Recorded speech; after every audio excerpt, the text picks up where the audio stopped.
Би өстө яг үнсгэлжин шиг амьдарч байна. Өдөржингөө л гэр цэвэрлж хоол хийгээл. Би жамд хэлсэн шүү дээ. Үлгэр шиг амьдруулнаа гэж.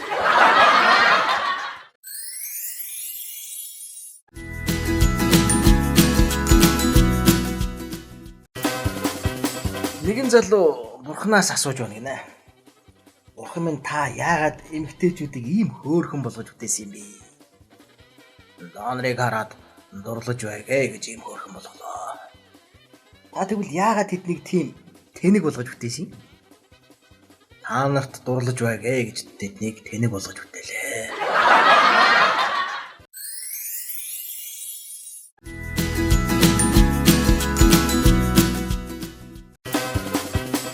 Найр ижигдрэл хүмүүс дуулж байтал нэг нөхөр дандаа ээжийн тодоо дуулаадах юм аа. Одоо нэг ганц ч гэсэн аавын тодоо л та нар. Дайлуулаа. Ави минь ээжи ачтан бүрэлэммэн.